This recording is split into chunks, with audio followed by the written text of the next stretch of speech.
Yes, so introducing you to molecular basis of inheritance.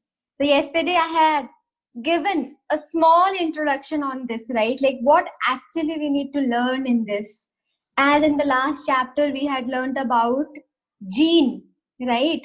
Like gene is there which helps in inheritance, which helps in heredity, right? So in this chapter we are going to learn more about gene, like where exactly they are present, how the discovery of gene was done, how discovery of DNA was done, right? There were so many experiments that we are going to learn. Yes, then DNA fingerprinting we will be learning. Let me show you what all things we are going to learn. Okay, so in this chapter we are going to learn these things. Obviously our main thing is what? The DNA. So we'll be learning about DNA, its structure, double helix structure, then search of genetic material. People were knowing that from parents, the characters were getting transmitted to the child. But how? What was the genetic material? They were not knowing. Was it DNA? है ना? Was it RNA? Was it protein? What was it? They were not knowing it. So there was a search. They were searching for it. They were looking for the genetic material. है ना? So many experiments were done. तो finally उनको पता चला कि DNA ही हमारा genetic material है. तो हमें वो सारी चीजें सीखनी है. फिर RNA वर्ल्ड मतलब कुछ लोगों का कहना था, एक्चुअली ये फैक्ट भी है कि सबसे पहले आरएनए आया फिर डीएनए आया. तो हमें आरएनए को जेनेटिक मटेरियल मानना चाहिए, डीएनए को नहीं मानना चाहिए. तो इसमें वो चीजें डिस्कस की गई है कि पहले दुनिया जो थी वो आरएनए सबसे पहले आया फिर डीएनए आया. तो हम डीएनए को क्यों माने, आरएनए को ही मानना चाहिए. तो इसके कुछ ड्रॉबैक मिलेंगे हमें, है ना, कि आरएनए को हम क्यों नहीं मानते हैं जेनेटिक मटेरियल. कुछ ड्रॉबैक्स होंगे और फाइनली हम ये कंक्लूड करेंगे कि नहीं भाई, हमारा डीएनए ही जेनेटिक मटेरियल है. क्या है हमारा जेनेटिक मटेरियल? डीएनए.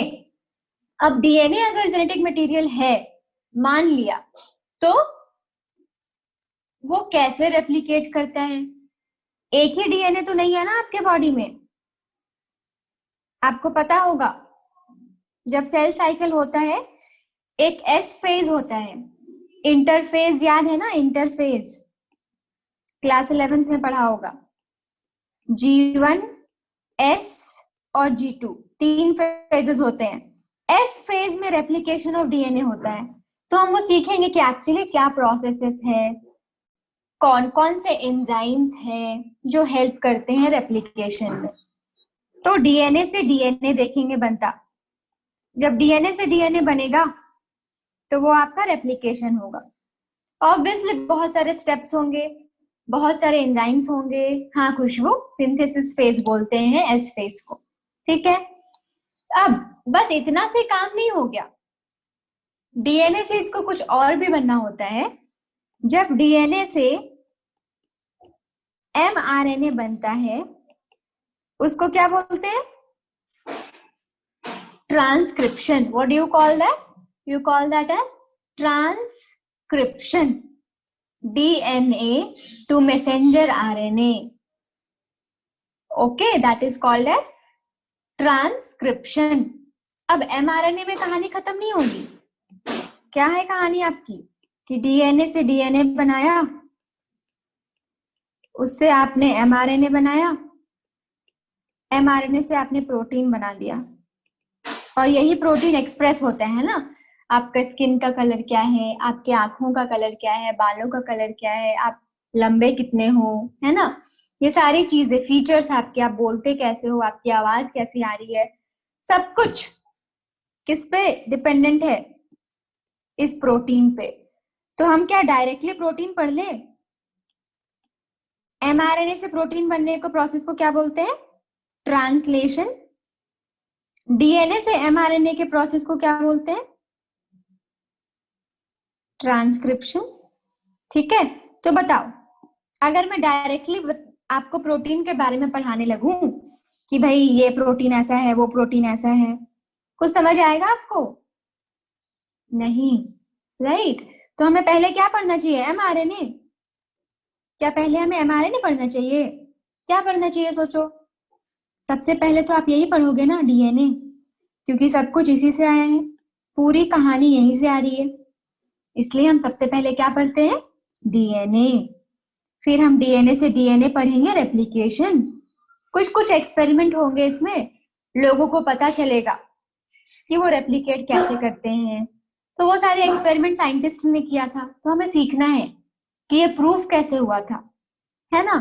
फिर डीएनए से एमआरएनए ट्रांसक्रिप्शन पढ़ेंगे, कौन कौन से एंजाइम्स है वो पढ़ेंगे जो हेल्प करता है ट्रांसक्रिप्शन में। सिमिलरली एमआरएनए से प्रोटीन कैसे बनेगा, वो ट्रांसलेशन होगा, प्रोसेस का नाम। उसमें भी एंजाइम्स होंगे, हम सीखेंगे कौन कौन से एंजाइम्स हैं। ठीक है। अगर ये नॉर्मली होता है तो बहुत अच्छी बात है, नॉर्मली नहीं होता है तो क्या होता है? म्यूटेशन हो जाता है। नॉर्मली नहीं होता है तो कुछ म्यूटेशन होता है, हमने वो म्यूटेशन पढ़ा इसके पहले वाले चैप्टर में, है ना। क्रोमोसोमल डिसऑर्डर्स हो सकते हैं, जेनेटिक डिसऑर्डर्स हो सकते हैं। ठीक है। फिर हम पढ़ेंगे ह्यूमन जीनोम प्रोजेक्ट। उसमें मैंने कल बताया था आपके क्रोमोसोम्स में कितने डीएनए हैं, कितने जीन है, बेसिकली कितने जीन है, वो काम था ह्यूमन जीनोम प्रोजेक्ट का। ठीक है, कितने जीन्स है। फाइनली हम पढ़ेंगे डीएनए फिंगरप्रिंटिंग, जिसमें हम पता करेंगे कि मैं और आप और आपके भाई, आप और आपके फ्रेंड कैसे अलग है ना। क्यों आप लोग बिल्कुल डिट्टो सेम नहीं हो, क्यों मैं और आप डिट्टो सेम नहीं है। तो हमारा कुछ कुछ चीजें डिफर करता है क्रोमोसोम्स में। क्या डिफर करता है अगर उसको पढ़ेंगे, क्या डिफर करता है अगर आप उसको पढ़ रहे हो, उसके थ्रू लोगों को डिफरेंशिएट कर रहे हो, तो वो चीज आपका डीएनए फिंगरप्रिंटिंग है। ठीक है।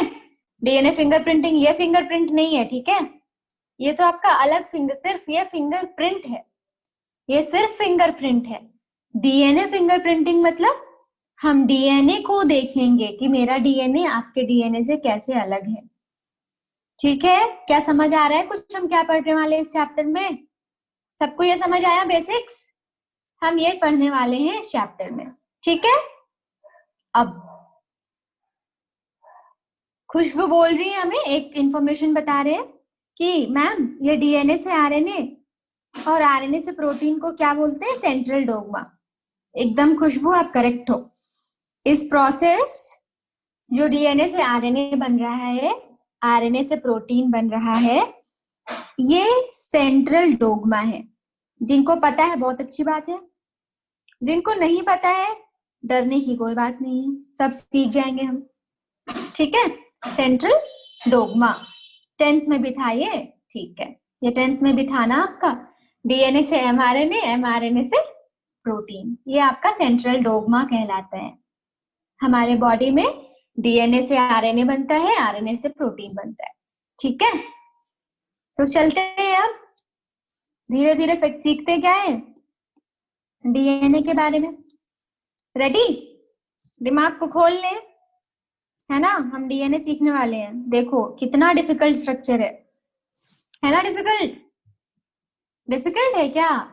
देख लो, दो रस्सी के जैसा स्ट्रक्चर है, एक स्ट्रिंग ऐसा, दूसरा स्ट्रिंग ऐसा। इसी को हम क्या बोलते हैं? Double helix. इजी है ना। इसी को हम बोलते हैं डबल हेलिक्स। हेलिक्स का मतलब ऐसे टेढ़ा मेढ़ा, है ना। ये हेलिक्स है, एक हेलिक्स, ये दूसरा हेलिक्स, है ना, स्पाइरल शेप में। तो हम डीएनए के स्ट्रक्चर को एक एक पॉइंट एकदम फिक्स कर लेना दिमाग में। ठीक है। मैं जो देख रही हूँ, आप जो देख रहे हो, मैं बस उसी के बारे में एक टर्म दे रही हूँ आपको।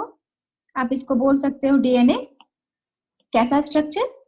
DNA double helix structure. एकदम हड़बड़ हड़बड़ नहीं करना है, ठीक है। आराम से चीजों को सीखना है, क्योंकि भाई यही डीएनए आपको सब कुछ दिया है आपके बॉडी में, राइट। तो ये डीएनए डबल हेलिक्स है। अब मुझे बताओ, ये यूकैरियोटिक का डीएनए हम सीख रहे हैं। हाँ तेजू, ये वॉटसन और क्रिक मॉडल भी है, क्योंकि वॉटसन एंड क्रिक ने डबल हेलिक्स मॉडल दिया था। चलो उसको भी ऐड कर देते हैं। डबल हेलिक्स मॉडल दिया किसने था? वॉटसन एंड क्रिक ने। किसने दिया था? वॉटसन एंड क्रिक ने, इसलिए इसको वॉटसन एंड क्रिक मॉडल भी बोलते हैं। दो चीजें हम सीखे। अब मैं ये बोल रही थी कि ये यूकैरियोटिक का डीएनए है ना, ये किसका डीएनए हम देख रहे हैं? यूकैरियोटिक डीएनए देख रहे हैं, ठीक है। तो यूकैरियोटिक डीएनए कैसा होता है? डबल हेलिक्स होता है, दिख रहा है हमें। एक चीज और बता दो, ये सीधा सीधा दिख रहा है लीनियर या सर्कुलर दिख रहा है? कैसा दिख रहा है? कैसा दिख रहा है? सीधा दिख रहा है लीनियर या सर्कुलर दिख रहा है? ये लीनियर दिख रहा है आपको या फिर गोल गोल दिख रहा है? क्या दिख रहा है? जो दिख रहा है वही बताना, थोड़ा दिमाग कम लगाना। जो दिख रहा है वही बताना। लीनियर है या सर्कुलर है? लीनियर है या सर्कुलर है? ये एक स्ट्रैंड, क्या ये आपको गोल दिख रहा है? एक स्ट्रैंड थोड़ा मुड़ा जरूर है, थोड़ा मुड़ा हुआ जरूर है, लेकिन गोल नहीं है। आप एक स्ट्रैंड को देखो, ये एक स्ट्रैंड है आपका, ये बिल्कुल भी गोल नहीं है, राइट? ठीक है, लीनियर बट थोड़ा सा ट्विस्टेड। एकदम सही अदिति, लीनियर है लेकिन थोड़ा सा ट्विस्टेड है। तो कैसा अरेंजमेंट है? लीनियर। भूलना मत ये सब। ये भी मत भूलना कि हम यूकैरियोटिक सीख रहे हैं अभी। कंफ्यूज मत हो जाना प्रोकैरियोटिक और यूकैरियोटिक में। ये यूकैरियोटिक है। यूकैरियोटिक लीनियर डीएनए कैसा? Double helix. Double helix. अब बता दो डबल हेलिक्स क्यों बोलते हैं? कितने स्ट्रैंड है? बताओ कितने स्ट्रैंड है? एक या दो? कितने स्ट्रैंड है? दो ना? बिल्कुल दो है, तो डबल स्ट्रैंडेड है। हम ना ऐसे लिख सकते हैं डबल स्ट्रैंडेड को, डीएस। हम कैसे लिख सकते हैं डबल स्ट्रैंडेड को? डीएस। दोनों स्मॉल लिखना, ठीक है, दोनों स्मॉल। आप इसको अपने आंसर शीट में भी लिख सकते हो, करेक्ट है, शॉर्ट फॉर्म करेक्ट है। Double stranded DNA, double stranded linear DNA, यही आपका जो मॉडल डबल हेलिक्स मॉडल देगा, जो वॉटसन एंड क्रिक ने दिया था। सक्सेसफुल वॉटसन एंड क्रिक ने दिया था, ठीक है। अब डीएनए का फुल फॉर्म तो बता देगा क्या मुझे? यहां दिख रहा है, इतना कुछ हम डीएनए के बारे में सीख गए। इसका फुल फॉर्म क्या है? D oxy ribo nucleic acid, ठीक है, इसको तोड़ तोड़ के सीख जाओ। D oxy ribo nucleic acid कैसा न्यूक्लिक एसिड है? डी ऑक्सी, मतलब कहीं ना कहीं हम देखेंगे, डी का मतलब रिमूवल होता है ना, डी का मतलब रिमूवल होता है या नहीं? तो डी ऑक्सी मतलब डी ऑक्सी कहां से? राइबो न्यूक्लिक एसिड से। अगर मैं डी ऑक्सी हटा दूं तो ये राइबो न्यूक्लिक एसिड आरएनए है कि नहीं है? देखो ध्यान से, थोड़ा थोड़ा सा ध्यान से देखना। सबने पढ़ा है इसको 9th 10th में, राइट? थोड़ा सा ध्यान से देखना इसको। अगर मैं ये डीऑक्सी हटा दूं, इसको हिडन कर दूं, तो ये आरएनए बन गया कि नहीं बन गया? आरएनए बना या नहीं? यस और नो? कनेक्ट कर पा रहे हो कोई चीज? यस पे क्लिक करो अगर समझ आ रहा है मैं जो बोल रही हूँ, है ना? तो क्या समझ में आ रहा है कि आरएनए से अगर मैं क्या रिमूव कर दूं, आरएनए रिमूव करोगे ना, तो आपको मिलेगा डीएनए। क्या मिलेगा? डीएनए। इसलिए बोलते हैं कि आरएनए पहले आया। आरएनए वर्ल्ड में लोग यही बोलते हैं कि आरएनए पहले आया, आरएनए पहले आया। क्यों? क्योंकि वो पहले आया था, उससे हमने ओएच को रिमूव किया। डीऑक्सी, डीऑक्सी मतलब removal of hydroxyl group, removal of OH group. अब कहां से करेंगे, कैसे करेंगे, वो मैं बताऊंगी, वो मैं धीरे धीरे बताऊंगी आपको, ठीक है। तो अगर आरएनए से ओएच ग्रुप हटा दिए, डी मतलब रिमूवल, डीऑक्सी, तो वो बन जाता है डीएनए। तो आरएनए और डीएनए में क्या डिफरेंस है? बस एक OH का डिफरेंस है। आरएनए में एक OH होगा और डीएनए में वो वाला OH, एक OH हम रिमूव कर देंगे। ठीक है, हम धीरे धीरे स्ट्रक्चर्स को डिटेल में सीखेंगे, बट अभी के लिए आपको ये समझ आ गया है ना उसका नाम क्यों पड़ा है डीऑक्सीराइबोन्यूक्लिक एसिड, क्योंकि हम आरएनए से हाइड्रोक्सिल ग्रुप को हटा देते हैं, हम आरएनए से OH ग्रुप को रिमूव कर देते हैं। ठीक है ना? आप देखो डीएनए तो आपको डबल हेलिक्स दिख रहा है एकदम मस्त, है ना? आरएनए देख के कुछ समझ आ रहा है? आरएनए देख के कुछ समझ आ रहा है? बताओ ये लीनियर है या सर्कुलर है? आरएनए देख के कुछ समझ आ रहा है? जल्दी जल्दी बता दो मुझे। डबल स्ट्रैंडेड है या सिंगल स्ट्रैंडेड है? बता दो मुझे जल्दी से। आरएनए आपके बॉडी में जो है वो सिंगल स्ट्रैंडेड है या डबल स्ट्रैंडेड? सिंगल स्ट्रैंडेड है। कभी इस चीज को लेके कंफ्यूज मत होना। आरएनए सिंगल स्ट्रैंडेड है, डीएनए डबल स्ट्रैंडेड है। ठीक है, कूल। तो आरएनए सिंगल स्ट्रैंडेड पाया जाता है और डीएनए डबल स्ट्रैंडेड पाया जाता है। ठीक है, ये बेसिक डिफरेंस हो गया। ओके, तो सिंगल स्ट्रैंडेड था तो इसके पास कोई जरूरत ही नहीं है किसी से बॉन्ड बनाने की, है ना?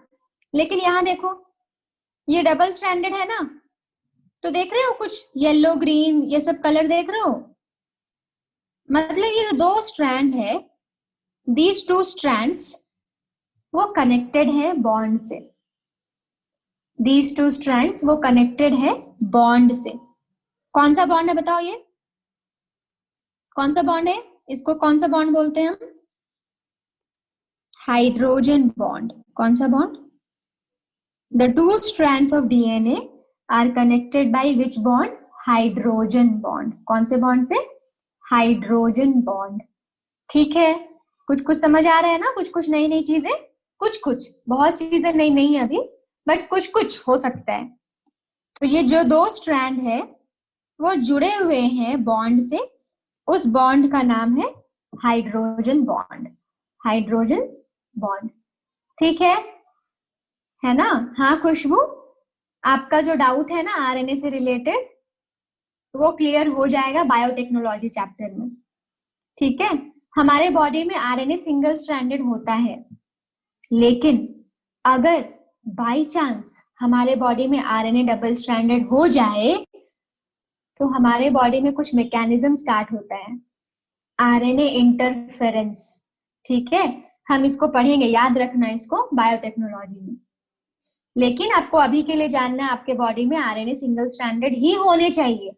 अगर नहीं होंगे तो आपका बॉडी कुछ कुछ एक्टिविटी करता है जिसको आरएनए इंटरफेरेंस बोलते हैं। होता क्या है उसमें वो हम बायोटेक्नोलॉजी में सीखेंगे। ठीक है, तो ये हो गया कुछ कुछ डीएनए और आरएनए के बारे में। देखो अब कोई पूछे लेंथ ऑफ डीएनए कैसे निकालते हो? How do you find out the length of DNA? How do you find out the length of DNA? तो DNA का लेंथ हम उसके नंबर ऑफ न्यूक्लियोटाइड से बताते हैं। किससे बताते हैं? Number of nucleotide. Length of DNA, यहां पे देख लो कितने न्यूक्लियोटाइड्स है? 1 2 3 4 6 8। Length of DNA is equal to number of nucleotides. तो कितने हैं? 8 न्यूक्लियोटाइड। ये लेंथ ऑफ डीएनए क्या है? 8 डीऑक्सीराइबोन्यूक्लियोटाइड्स। लेंथ ऑफ डीएनए आप किससे डिटरमाइन करते हो? नंबर ऑफ न्यूक्लियोटाइड से। अब न्यूक्लियोटाइड होता क्या है वो हम सीखेंगे। ये आपको जानना है कि लेंथ ऑफ डीएनए किससे डिटरमाइन होता है? Number of nucleotide. मतलब कुछ समझ आ रहा है यहाँ पे कि डीएनए किससे बना है? डीएनए किससे बना है? बहुत सारे न्यूक्लियोटाइड से बना है। क्या मैं बोल सकती हूँ डीएनए बहुत सारे न्यूक्लियोटाइड से बना है? यस और नो? बना है ना बहुत सारे? हाँ yes Aditi. Sugar, nitrogenous base और फॉस्फेट, राइट? यस। तो डीएनए क्या है? पॉलीन्यूक्लियोटाइड, बहुत सारे न्यूक्लियोटाइड से बना है। Length of DNA is equal to number of nucleotide. Okay, अब न्यूक्लियोटाइड क्या है वो हम सीखेंगे। आप लोगों को, बहुत लोगों को पता है ऑलरेडी, बट हम सीखेंगे उसको। अभी तक हमने कुछ नहीं पढ़ा है। देखो, डीएनए डबल हेलिक्स स्ट्रक्चर था, है ना। यूकैरियोटिक में लीनियर और डबल स्ट्रैंडेड पाया जाता है। डीएनए, जब आरएनए से आप ओएच ग्रुप हटा दोगे तो आपको डीएनए मिलता है ना। अब हम देखने वाले हैं स्ट्रक्चर ऑफ पॉलीन्यूक्लियोटाइड चेन, मतलब हम डीएनए का स्ट्रक्चर देखने वाले हैं। पॉलीन्यूक्लियोटाइड मतलब समझ आ रहा है? बहुत सारे न्यूक्लियोटाइड। मैंने बोला ना डीएनए किससे बना है? बहुत सारे न्यूक्लियोटाइड से बना है। तो बहुत सारे न्यूक्लियोटाइड को इंग्लिश में बोलोगे ना पॉलीन्यूक्लियोटाइड, पॉलीन्यूक्लियोटाइड, ठीक है। तो अब हम स्ट्रक्चर देखने वाले हैं, पॉलीन्यूक्लियोटाइड कैसे बनेगा। देखो, एक न्यूक्लियोटाइड में 3 कंपोनेंट होते हैं। एक न्यूक्लियोटाइड में कितने कंपोनेंट होते हैं? 3 कंपोनेंट होते हैं। कौन कौन से होते हैं? बहुत लोगों को पता है ना। एक शुगर होता है। कैसा शुगर होता है? देखो कैसा होता है। 5 साइड्स है उसमें। Pentose sugar. कितने साइड है? 5 है ना। देखो 3 4 5, 1 2 3 4 5, 5 साइड्स होते हैं इसमें। तो न्यूक्लियोटाइड में क्या है? एक पेंटोज शुगर। मैंने बोला कितनी चीजें? 3 कंपोनेंट है। एक हमने सीख लिया, पेंटोज शुगर। और क्या है? नाइट्रोजनस बेस है। इसमें नाइट्रोजनस बेस नहीं दिखाया है ना, इधर देखते हैं। देखो, एक तो मैंने बताया पेंटोज शुगर है, दूसरा क्या है? नाइट्रोजनस बेस है, और तीसरा क्या है? फॉस्फेट है। कहीं फॉस्फेट दिखाया है क्या? हाँ, तीसरा क्या है? फॉस्फेट है। ये 3 चीजें हैं। पहला कंपोनेंट क्या है? Pentose sugar. दूसरा हम सीखेंगे क्या है? Nitrogenous base. तीसरा क्या है? फॉस्फेट। ये तीनों जब मिल जाएं तो क्या बनाएगा? एक न्यूक्लियोटाइड। क्या बनाएगा? एक न्यूक्लियोटाइड। देखो, ये पेंटोज शुगर, ये पेंटोज शुगर, ये नाइट्रोजनस बेस, ठीक है, और ये फॉस्फेट, सब मिलके एक न्यूक्लियोटाइड बनाएगा। एक न्यूक्लियोटाइड, सब मिलके एक न्यूक्लियोटाइड बनाएगा। मतलब एक एक न्यूक्लियोटाइड में एक पेंटोज शुगर है, एक नाइट्रोजनस बेस है, और एक फॉस्फेट है, ठीक है। तो एक एक न्यूक्लियोटाइड में 3 कंपोनेंट्स होते हैं। क्या समझ आया? 3 कंपोनेंट्स कौन कौन से हैं? नाइट्रोजनस बेस, फिर पेंटोज शुगर, और क्या? फॉस्फेट। तो 1 nucleotide is equal to pentose sugar plus nitrogenous base plus phosphate, ठीक है। यस, ये आपका एक न्यूक्लियोटाइड बनाएगा। यस समीक्षा, अगर मेरे पास सिर्फ पेंटोज शुगर और नाइट्रोजनस बेस है, मेरे पास सिर्फ शुगर और नाइट्रोजनस बेस है, हम उस स्ट्रक्चर को बोलेंगे न्यूक्लियोसाइड। हम उस स्ट्रक्चर को क्या बोलते हैं? न्यूक्लियोसाइड। तो हम ऐसा भी बोल सकते हैं ना, एक nucleotide is equal to nucleoside plus phosphate. बोल सकते हैं कि नहीं? सेम थिंग है ना। यस और no? Nucleoside plus phosphate. Cool. अब ये जो शुगर है, ये कौन सा शुगर है? राइबोज, मतलब 5 कार्बन वाला शुगर है। 5। इस शुगर का नाम क्या है? डी ऑक्सी राइ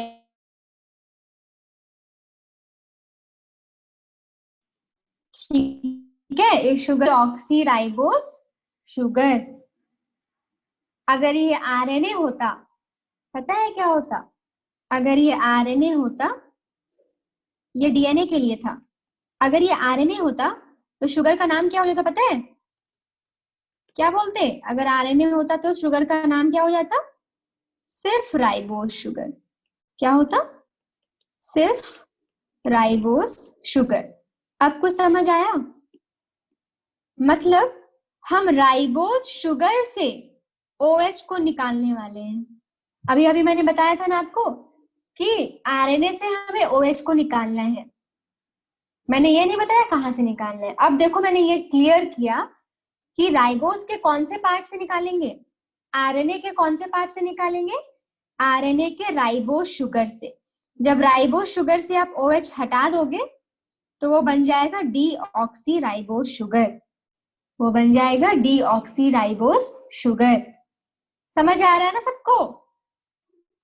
तो एक न्यूक्लियोटाइड में एक शुगर होता है पेंटोस। अगर वो डीऑक्सी राइबोस हुआ तो वो डीएनए बनाएगा। अगर वो राइबोस शुगर हुआ, कहां गया, अगर वो राइबोस शुगर होगा तो वो आरएनए बनाएगा। ठीक है, तो pentose sugar, nitrogenous base, phosphate, ये तीनों एक न्यूक्लियोटाइड बनाता है। कितने न्यूक्लियोटाइड? एक। हमें पता है डीएनए और आरएनए क्या है? पॉलीन्यूक्लियोटाइड है। क्या है वो? क्या है डीएनए आरएनए? पॉलीन्यूक्लियोटाइड है, मतलब एक से ज्यादा न्यूक्लियोटाइड। एक से ज्यादा न्यूक्लियोटाइड। अब ध्यान से सुनना मेरी बात को। एक से ज्यादा न्यूक्लियोटाइड, मैं ये डायग्राम बनाती हूँ यहाँ पे। ऐसे एक रफ डायग्राम बनाती हूँ। मान लो ये कोई पेंटोस शुगर है, 5 कार्बन का बना दिया मैंने। इसको किससे से कनेक्टेड होना है ना? किससे? नाइट्रोजनस बेस से, राइट? इसको कहीं से कनेक्टेड होना है ना? किससे? फॉस्फेट से, है ना? तो इस तरह से एक न्यूक्लियोटाइड बन गया। अब आपको एक और न्यूक्लियोटाइड चाहिए होगा, एक और न्यूक्लियोटाइड से कनेक्टेड होना चाहिए कि नहीं होना चाहिए? ध्यान से देखना मेरी बातों को, ठीक है? इसी तरह एक और न्यूक्लियोटाइड ऐसे कनेक्टेड होगा या नहीं? अब देखो, पॉलीन्यूक्लियोटाइड इस तरह से बनेगा, एक न्यूक्लियोटाइड दूसरे न्यूक्लियोटाइड से कनेक्टेड होगा। अब देखो ध्यान से, ये शुगर था, ये नाइट्रोजनस बेस है। शुगर और नाइट्रोजनस बेस जुड़े हुए हैं कि नहीं है? जुड़े हुए हैं ना? ध्यान से सुनना मेरी बात, ये दोनों जुड़े हैं कि नहीं? एकदम जुड़े हैं। मतलब यहाँ कोई बॉन्ड होगा या नहीं? अब कौन सा बॉन्ड होगा वो मेरा काम है आपको बताने का, बट बॉन्ड होगा, इतना तो समझ आ रहा है ना? अब जब शुगर और फॉस्फेट जुड़ा है, ये भी एक बॉन्ड होगा यहाँ पे, होगा या नहीं? बिल्कुल होगा। अब वो कौन से बॉन्ड से जुड़ा होगा वो मेरा काम बताने का, ठीक है? अब एक न्यूक्लियोटाइड और दूसरा न्यूक्लियोटाइड अगर जुड़ा हुआ है, वहां पे भी एक बॉन्ड होगा कि नहीं होगा? सोचना है अच्छे से, होगा ना? अब कौन सा होगा वो मेरा काम है बताना। बस आपको ये चीज क्लियर करना है कि जब शुगर और नाइट्रोजनस बेस जुड़ा है तो वहां बॉन्ड होगा, शुगर और फॉस्फेट जुड़ा है वहां भी बॉन्ड होगा, न्यूक्लियोटाइड और न्यूक्लियोटाइड जुड़ा है वहां भी बॉन्ड होगा। कौन कौन सा बॉन्ड होगा वो मैं सिखाऊंगी, ठीक है? यस, हाँ श्रुति, आपको पता है, बहुत लोगों को पता होगा, आई कैन गारंटी। यस, तो हम सीखेंगे इस चीज को धीरे धीरे। शुगर में मैंने बताया आपके 2 तरह के शुगर हो सकते हैं। शुगर में मैंने बताया 2 तरह के हो सकते हैं, डीऑक्सी राइबोस शुगर और राइबोस शुगर। सबको समझ आ रहा है ना? पहला कॉन्सेप्ट, शुगर में 2 टाइप्स के शुगर, डीऑक्सी राइबोस शुगर और राइबोस शुगर। अब सीखे नाइट्रोजनस बेस के बारे में। नाइट्रोजनस बेस सीखते हैं। देखो, नाइट्रोजनस बेस भी 2 तरह के होते हैं। नाइट्रोजनस बेस कितने तरह के होते हैं? 2 तरह के होते हैं। कौन कौन? Purine and pyrimidine. कौन कौन? Purine and pyrimidine. समझ आया कुछ? प्यूरीन, पायरिमिडिन, दो तरह के शुगर, दो तरह के नाइट्रोजनस बेस, दो तरह के शुगर, दो तरह के नाइट्रोजनस बेस। कौन कौन से? Purine, pyrimidines. दिमाग को यूज करने की कोशिश करेंगे और उसको यहीं पे याद करने की कोशिश करेंगे, ठीक है? Purine and pyrimidines. अब प्यूरीन में दो बेसेस आते हैं और पायरिमिडिन में तीन तरह के बेसेस आते हैं। कैसे याद करेंगे? It is little funny. I don't know यहाँ महाराष्ट्र में ऐसे बोलते हैं या नहीं, बट मोस्टली नॉर्थ वाले साइड में ना, whenever a male has to call his wife or the wife has to call his husband, so how do they call? AG. Have you ever noticed this? If not in real life, then कुछ कुछ movies में ऐसे दिखाता है, right? In movies they have shown AG सुनो, like that, with respect they say, right? तो AG will be together and G will be part of purine. AG will be part of purine, है ना? हाँ, भोजपुरी वगैरह में भी बहुत ऐसे यूज करते हैं। हाँ खुशबू। अब पायरिमिडिन देख लो, देख लो क्या है? CUT यूज कर लो। क्या है ये? कट, है ना? कट। तो कट आपका साथ में होगा। कट क्या है? Cytosine, uracil, thymine. ठीक है, तो कट कौन सा नाइट्रोजनस बेस है? पायरिमिडिन। अब ये कैसे याद करोगे कि कट पायरिमिडिन में है या प्यूरिन में है? देखो, अरे सिर्फ लॉजिक यूज करना है, मैं कुछ रॉकेट साइंस नहीं बताती हूँ, राइट? बस लॉजिक यूज करो।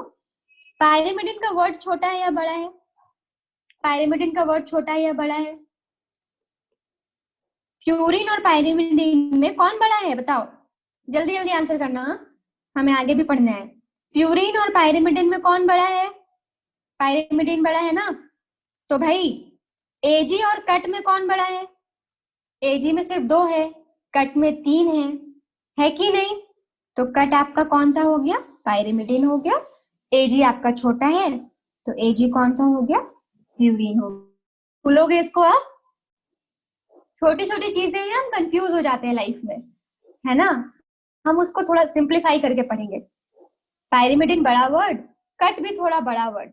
कट में 3 नाइट्रोजनस बेसिस है, लेकिन एजी में सिर्फ 2 है, तो हमने कट को पायरिमिडिन में डाल दिया और एजी को प्यूरिन में डाल दिया। ठीक है?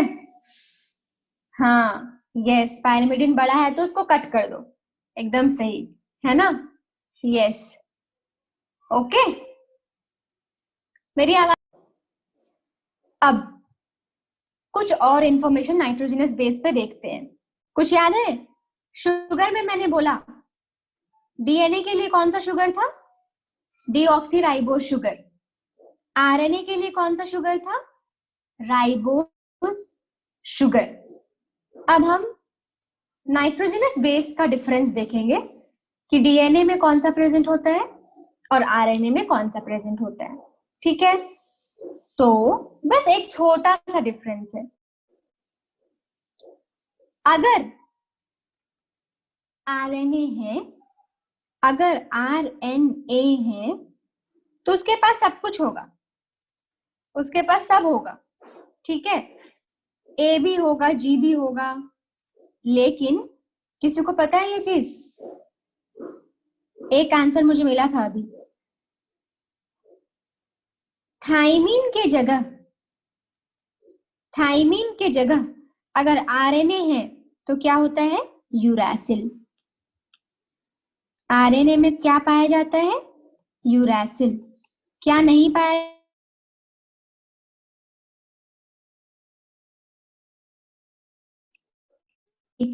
नहीं पाया जाता है। थाइमिन के जगह उनके पास यूरासिल होता है।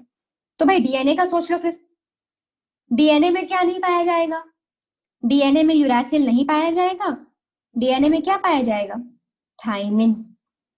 ये एक डिफरेंस याद रखना कि डीएनए में थाइमिन पाया जाता है ठीक है, और आरएनए में थाइमिन नहीं पाया जाएगा, थाइमिन की जगह यूरैसिल पाया जाएगा।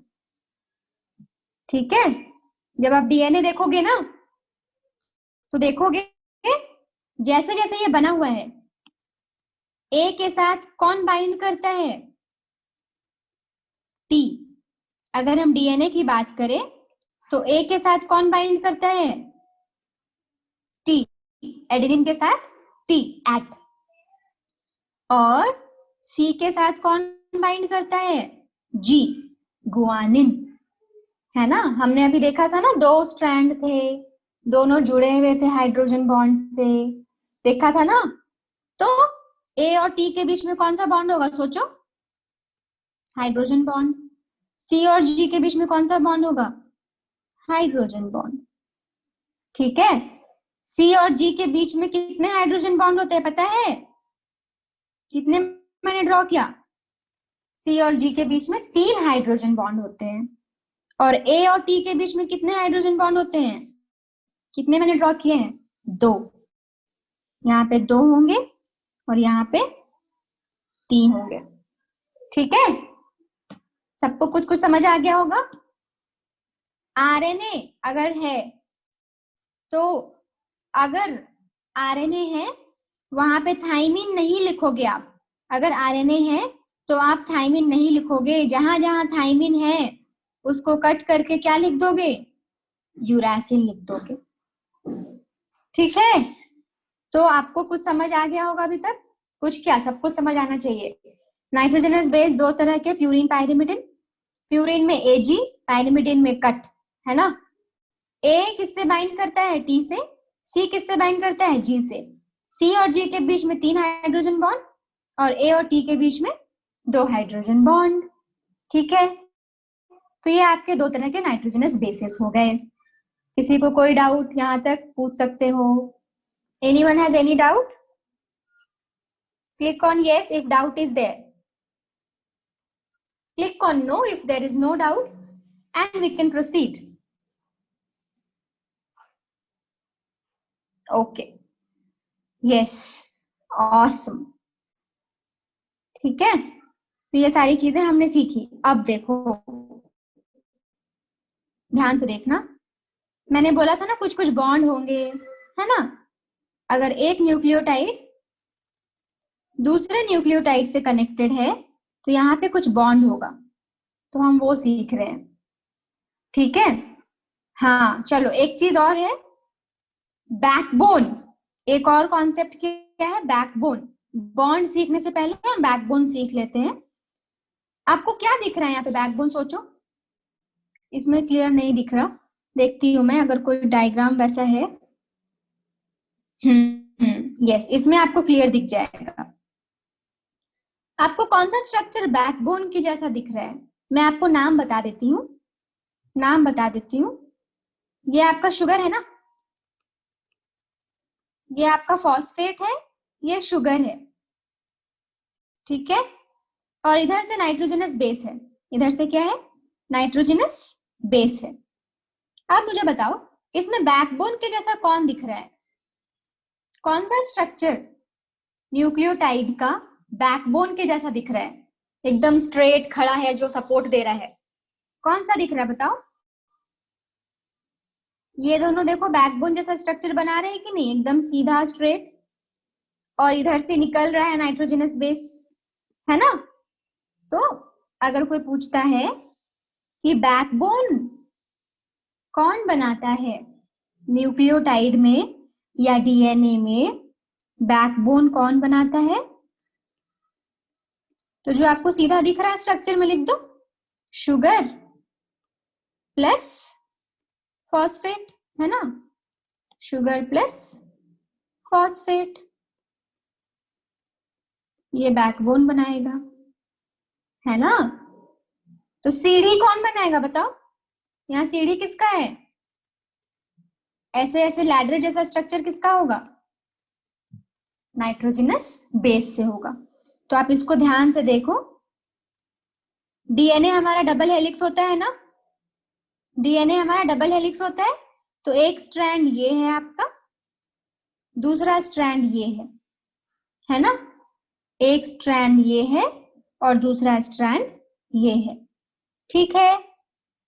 एक बॉन्ड यहां पे पाया जाएगा आपको जहां फॉस्फेट अटैच्ड है, एक बॉन्ड यहां पाया जाएगा जिसमें नाइट्रोजनस बेस अटैच्ड है, एक बॉन्ड यहां पाया जाएगा जिसमें दो न्यूक्लियोटाइड अटैच्ड है, ठीक है। तो एक एक करके सीख ले, नाम सबका सीख ले। हाँ, यस नो? तो चलो सीखते हैं फिर। ये आपका हो गया कार्बन नंबर 1। ध्यान से देखना जो मैं बता रही हूं, बहुत बच्चे इसमें कंफ्यूज हो जाते हैं। ये हो गया कार्बन नंबर 1। मैं कलर चेंज कर देती हूँ तो अच्छे से दिखेगा, व्हाइट से। 1, ये हो गया 2, ये हो गया 3, ठीक है, ये हो गया 4, ठीक है। और कुछ गड़बड़ हुआ क्या? 1 2 3 4 एंड ये हो जाएगा आपका 5। यहाँ पे आपका कुछ 5 होगा, ओके। और ये आपका 6। कुछ तो गड़बड़ हो रहा है ना? कुछ गड़बड़ हो रहा है क्या? नहीं ना? ओके, सो 1 2 3 4 5। अब देखो ये बॉन्ड क्या है, व्हाट इज दिस बॉन्ड? इसको भी नंबरिंग दे दो, ऐसे ही नंबरिंग दे दो, 1 2 3 4 5, ठीक है, 5। ये जो बॉन्ड है ना, ये फॉस्फेट के थ्रू है। देखो ध्यान से, दो जो न्यूक्लियोटाइड है, ये दो न्यूक्लियोटाइड किसके थ्रू जुड़े हुए हैं? फॉस्फेट के थ्रू जुड़े हुए हैं। किसके थ्रू जुड़े हुए हैं? फॉस्फेट के थ्रू जुड़े हुए हैं।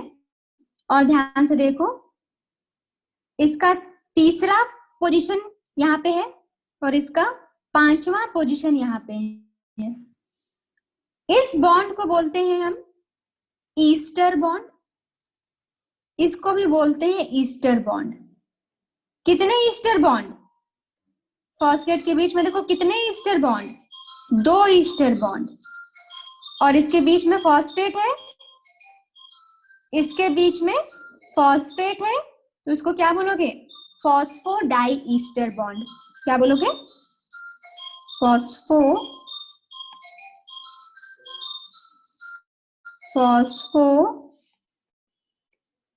क्योंकि फॉस्फेट था, कितने ईस्टर बॉन्ड? 2, तो डाई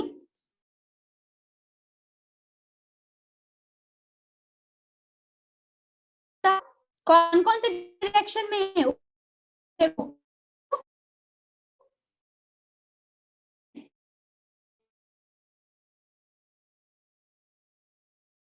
का नाम दे दो ध्यान, 3 5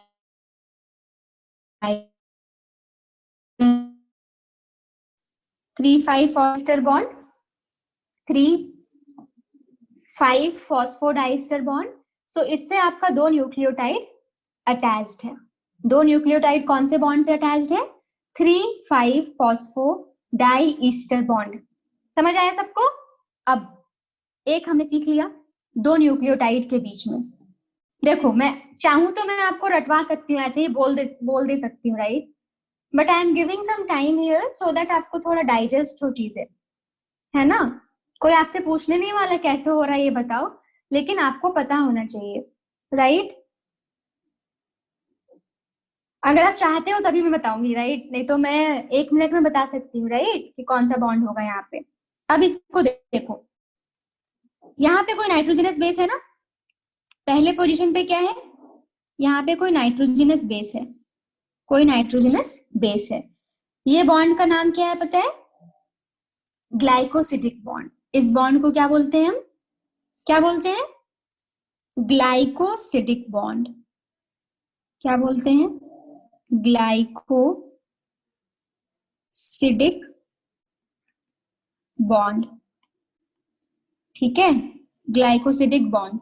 सिंस ये नाइट्रोजनस बेस है तो नाइट्रोजन होगा इसमें, तो इसका एक्चुअल नाम होता है एन ग्लाइकोसिडिक बॉन्ड। क्या नाम है इस बॉन्ड का जिससे शुगर और नाइट्रोजनस बेस कनेक्टेड है? क्या नाम है इसका? N glycosidic bond. N glycosidic bond. Cool. अब एक और चीज हमें सीखनी है, ये वाला जो फॉस्फेट है वो भी तो अटैच है पांचवें कार्बन से। ये जो फॉस्फेट है वो भी तो अटैच है, शुगर से अटैच है ना फॉस्फेट। उस बॉन्ड को क्या बोलोगे? Phospho ester bond. क्यों? क्योंकि फॉस्फेट है। ईस्टर क्यों बोलोगे? डाई ईस्टर क्यों नहीं बोलोगे? क्योंकि एक ही बॉन्ड है यहाँ पे दो नहीं है ना। तो यहाँ पे आपके फिफ्थ पोजीशन पे क्या बन गया? फिफ्थ पोजीशन पे फॉस्फो ईस्टर बॉन्ड। इसको बोलोगे आप फॉस्फो ईस्टर बॉन्ड। तो चलो एक बार रिवाइज कर लो अच्छे से इसको। Phospho Easter bond. ठीक है, 3 बॉन्ड्स हमने सीखा। जब शुगर और फॉस्फेट अटैच्ड है तो phospho ester bond at fifth position, है ना।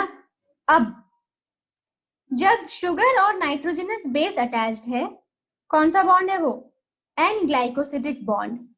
जब दो न्यूक्लियोटाइड अटैच है, दो न्यूक्लियोटाइड अटैच्ड है, तो वो किस बॉन्ड से अटैच्ड है? फॉस्फेट के थ्रू अटैच्ड है।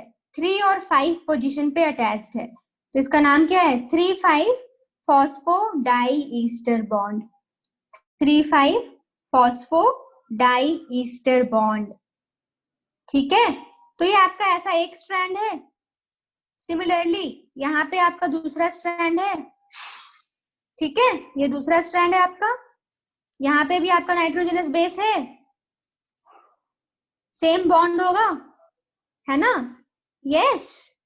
और दो नाइट्रोजनस बेस के बीच में कौन सा बॉन्ड होगा? बताओ कौन सा बॉन्ड होगा, जल्दी से बताओ। यहाँ पे नाइट्रोजनस बेस, यहाँ पे नाइट्रोजनस बेस, इन दोनों के बीच जो बॉन्ड दिख रहा है वो कौन से बॉन्ड्स है? हाइड्रोजन बॉन्ड्स है। ये आपका हाइड्रोजन बॉन्ड है दो नाइट्रोजनस बेस के बीच में। अब मुझे बता सकता है कोई, यहाँ पे 2 हाइड्रोजन बॉन्ड है, इसका मतलब क्या है? इसका मतलब बताओ। ये हो सकता है कि यहाँ पे ए और टी हो। यस और नो में आंसर देना। अगर 2 हाइड्रोजन बॉन्ड है तो क्या मैं ये बोल सकती हूँ यहाँ पे ए और टी है? क्योंकि उनके बीच में 2 हाइड्रोजन बॉन्ड होता है। जब 3 हाइड्रोजन बॉन्ड आपको दिखाया गया है तो मैं क्या बोल सकती हूँ? यहाँ पे सी और जी है। ध्यान से सोचना, थोड़ा सा लॉजिक लगाओ। होगा ना? बिल्कुल होगा। अगर 2 है तो ए और टी होगा, अगर 3 है तो सी और जी होगा। ठीक है, यहाँ पे भी 3 हाइड्रोजन बॉन्ड दिखा रहे हैं, मतलब सी और जी होगा। क्या सबको समझ आया स्ट्रक्चर? कौन कौन से बॉन्ड, डबल हेलिक्स कैसे मिलता है हमें? हाँ, यस। अब एक चीज और देख लो, आपका जो डीएनए है यहाँ पे देखो तो कौन सा एंड है? ये 5 एंड है कि नहीं है? आप सीखोगे कि डीएनए का नेचर होता है एंटी पैरेलल। डीएनए का नेचर होता है क्या? Anti parallel. देखो यहाँ 5 है कि नहीं है? अब इसका एंड देखो, यहाँ 3 है कि नहीं है? ये वाला जो एंड है वो क्या है? वो 3 है कि नहीं है? है। अब इसको ध्यान से देखना, उल्टा, ये उल्टा अरेंज है कि नहीं है? देखो, इसके उल्टा अरेंज होने की वजह से इधर 3 हो गया और इधर क्या हो गया? 5 हो गया। देखो ध्यान से, हुआ या नहीं हुआ? इधर 3 हो गया और इधर 5 हो गया। तो देखो ये एंटी पैरेलल है। 5 to 3 and 3 to 5 antiparallel है। सोचो। Click on yes if you are getting what I am saying, है ना। तो इसलिए हम डीएनए को बोलते हैं एंटी पैरेलल इन नेचर, क्योंकि वो 5 to 3 और 3 to 5 में होता है ना। ठीक है, अगर इसका नंबरिंग करना होगा तो नंबरिंग कैसे करोगे?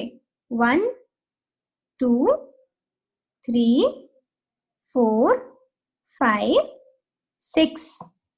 ठीक है, समझ आया?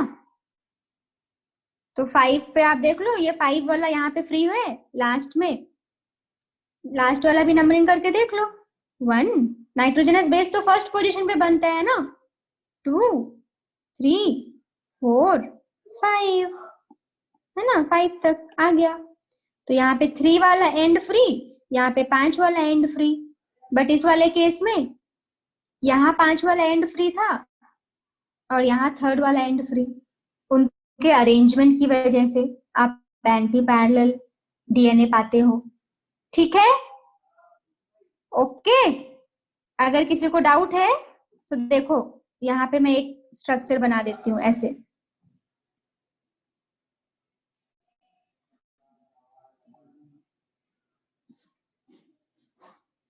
क्या बना रही हूँ पता है ना? Ribose sugar, ribose sugar. ठीक है, राइबोस शुगर।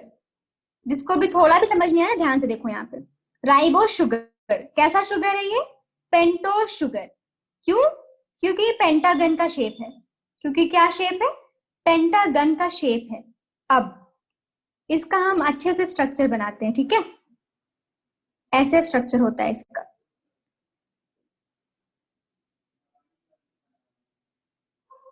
ठीक है, अब नंबरिंग यहां से स्टार्ट होती है। 1 2 3, ये जो डॉट्स है वहां पे हम नंबरिंग दिखा रहे हैं। ठीक है, 4, ठीक है, ये आपका हो गया 5th, ये आपका 5th हो गया, और ये 6th। ठीक है, अब देखो, पहले पोजीशन पे आपका नाइट्रोजनस बेस अटैच होता है। एक्चुअली मैं पूरा स्ट्रक्चर बना देती हूँ पेंटोस शुगर का। ये आपका शुगर है,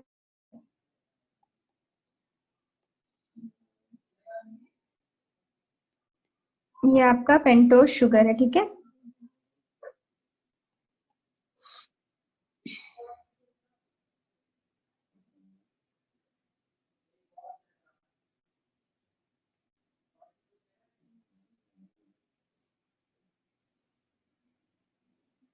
कुछ समझ आ रहा है क्या? देखो, पेंटोस शुगर कैसा है आपका? कुछ ऐसा है। फर्स्ट पोजीशन ये, यहाँ पे क्या होने वाला है? नाइट्रोजनस बेस आके अटैच होने वाला है। ये कौन सा शुगर है? ये कौन सा शुगर है?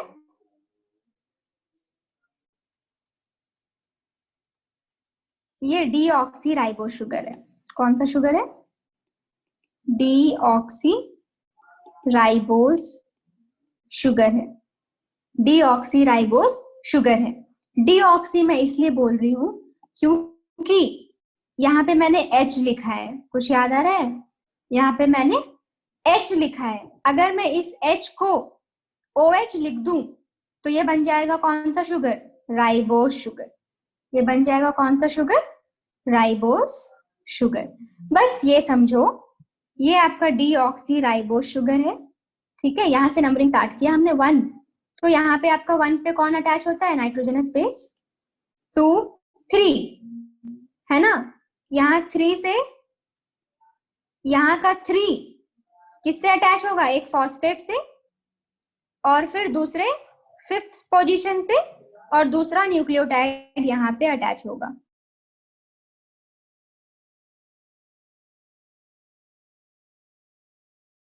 तो ये आपका 3 5 फॉस्फोडाइल आ जाओ तीसरे वाले बॉन्ड पे।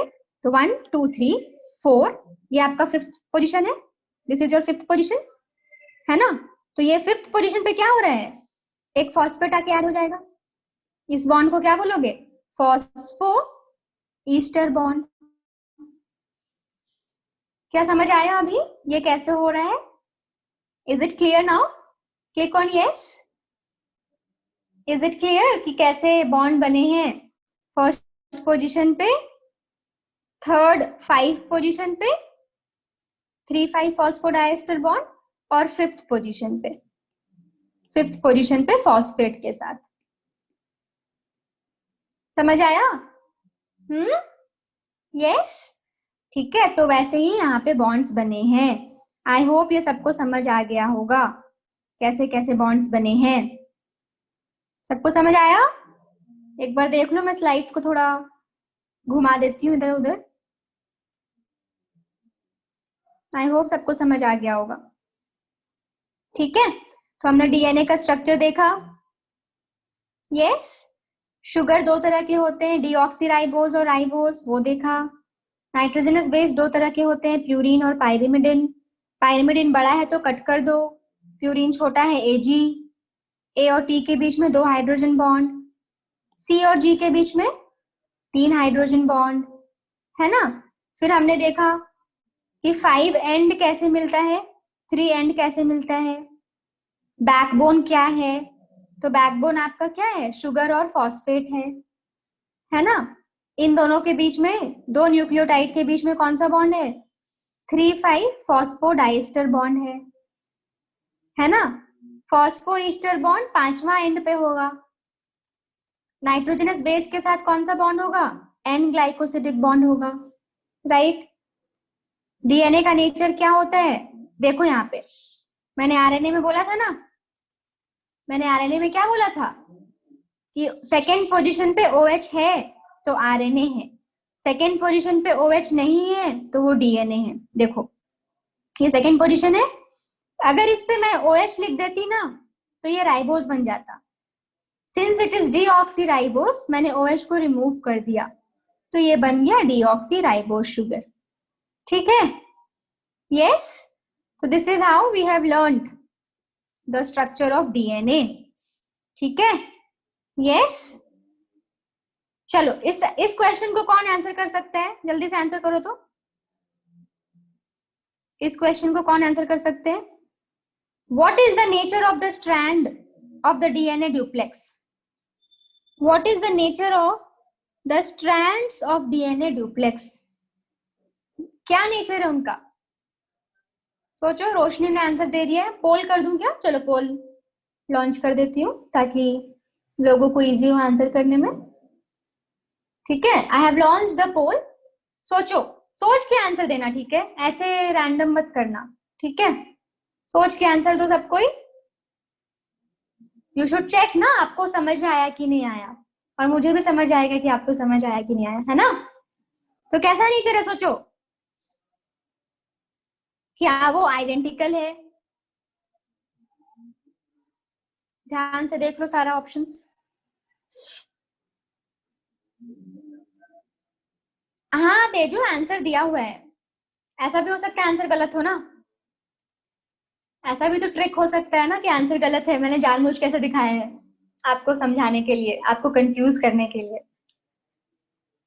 सब लोग आंसर करो, I can see some of you have answered, और सब लोग जितने लोग आंसर किए हो 98% लोगों ने सही आंसर किया है, नहीं 89% लोगों ने सही आंसर किया है, मैंने उल्टा पढ़ दिया उसको। 3% लोगों ने, नहीं 3 4 3 6 6 12% लोगों ने गलत आंसर किया है। सोचो फिर से, अदर्स क्या कर रहे हो, पबजी खेल रहे हो क्या, कहाँ हैं आपके आंसर्स, मेक इट फास्ट। देखो तो क्या नेचर है उनका, 90% ने आप सही आंसर कर दिया, चलो मैं खुश हूं। अब एंटी पैरेलल में चीख चीख के बोल रही थी ना, anti parallel 5 to 3 3 to 5 5 to 3 3 to 5, तो एंटी पैरेलल मैंने ये टर्म यूज नहीं किया था, कॉम्प्लीमेंट्री। कॉम्प्लीमेंट्री का मतलब क्या हुआ, ए टी के साथ बाइंड करना और सी जी के साथ बाइंड करना, इसको हम बोलते हैं complementary nature. Base complementary nature, nitrogenous base एक दूसरे को कॉम्प्लीमेंट करते हैं, एक दूसरे को हेल्प करते हैं। अगर ए है तो टी से बाइंड करेगा, एक दूसरे को कॉम्प्लीमेंट करेगा, हेल्प करेगा। अगर सी है वो किसके साथ कॉम्प्लीमेंट करेगा, किसके साथ ऐड होगा, जी के साथ, तो उसको हम क्या बोलते हैं, कॉम्प्लीमेंट्री रूल। इसी के साथ मैं एक रूल बताती हूँ आपको, ठीक है, complementary rule, DNA complementary rule. कोई जादू नहीं है इसमें, मैंने सिखा दिया ऑलरेडी। डीएनए कॉम्प्लीमेंट्री रूल मतलब ए हमेशा बाइंड करेगा टी के साथ और सी हमेशा बाइंड करेगा जी के साथ।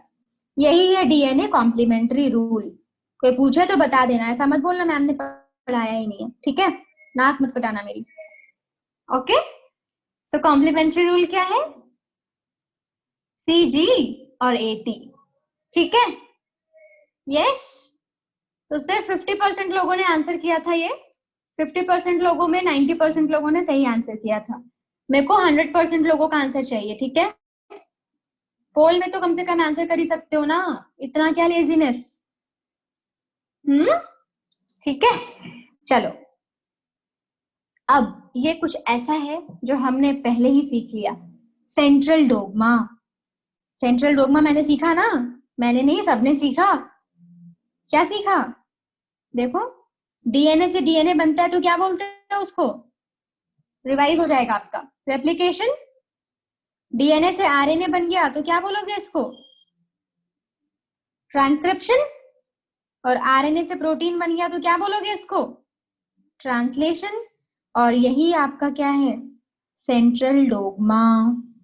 यही आपका क्या है? Central dogma. देखो, सबसे पहले वॉटसन एंड क्रिक ने मॉडल दे दिया डबल हेलिक्स का। उसके बाद सब लोग उनका दिमाग खराब करने लगे कि भाई तुमने बता तो दिया डीएनए है, उसका स्ट्रक्चर ऐसा है, क्या करते हैं वो बताओ, काम क्या है उनका बताओ। तो भाई क्रिक ने कुछ बताया कि देखो, है ना, डीएनए डीएनए से डीएनए बनाता है, उसको रेप्लिकेशन बोलते हैं। डीएनए से आरएनए बना देगा, उसको ट्रांसक्रिप्शन बोलोगे। और आरएनए से प्रोटीन बनाएगा, उसको क्या बोलोगे? उसको क्या बोलोगे? ट्रांसलेशन बोलोगे, है ना? तो क्रिक ने ये चीज को बता दिया, क्योंकि सब लोग उनका दिमाग खराब कर रहे थे कि तुमने डबल हेलिक्स मॉडल बताया, अब तुम ही बताओगे कि डीएनए करता क्या है ना, डीएनए कैसे फंक्शन करता है। तो क्रिक ने फिर सेंट्रल डोग्मा दिया। किसने दिया?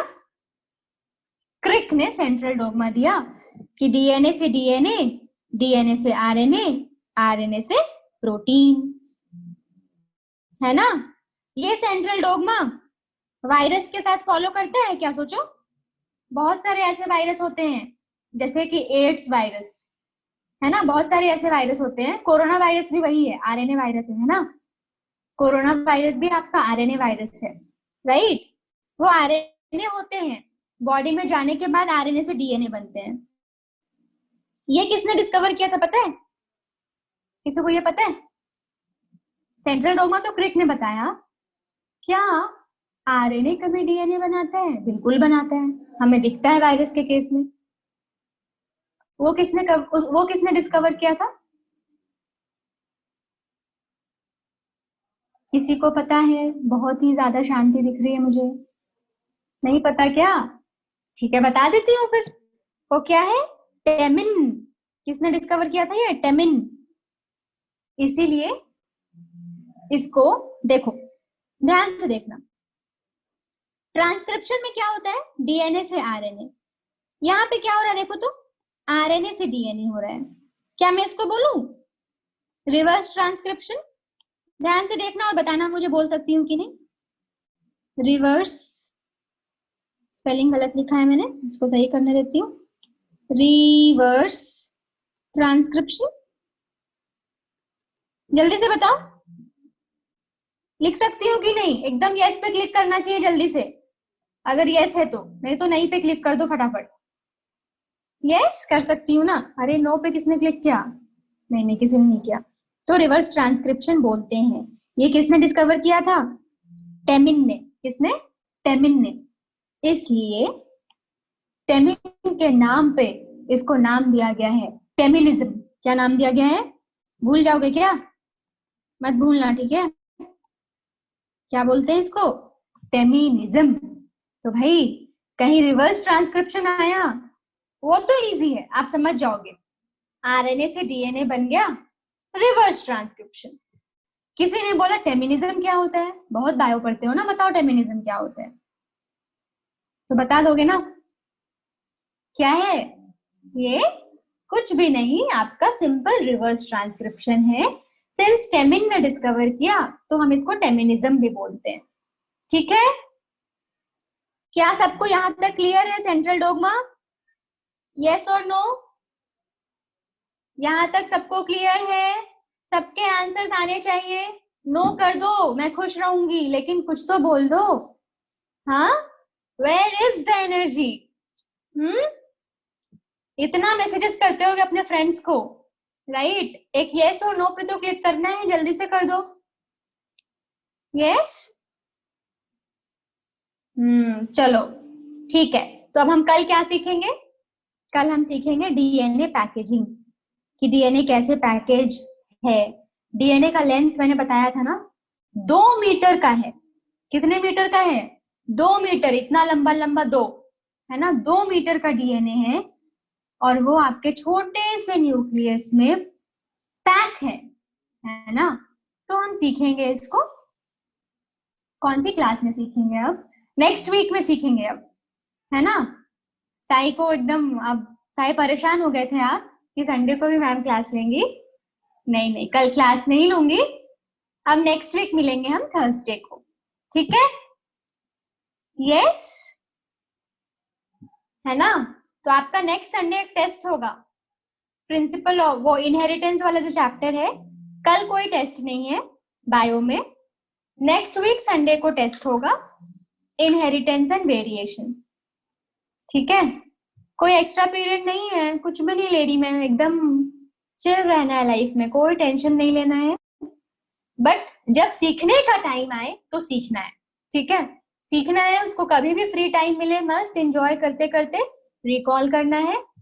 कुछ भूल गए हो तो बुक्स देखना है, नहीं भूले हो तब तो फिर क्या बात, बहुत ही अच्छी बात, है ना? ठीक है। हाँ दीपाली, भाग जाएंगे लोग, आप बोल रहे हो एक्स्ट्रा क्लास लेने ना, लोग भाग जाएंगे, बच्चे भाग जाएंगे, बोलेंगे मैम एकदम परेशान करने आ जाती है बार बार, है ना? ठीक है, कोई नहीं भागेगा। अच्छा ठीक है, फिर वक्त आएगा तो हम वो भी करेंगे, एक्स्ट्रा क्लासेस भी ले लेंगे, ठीक है?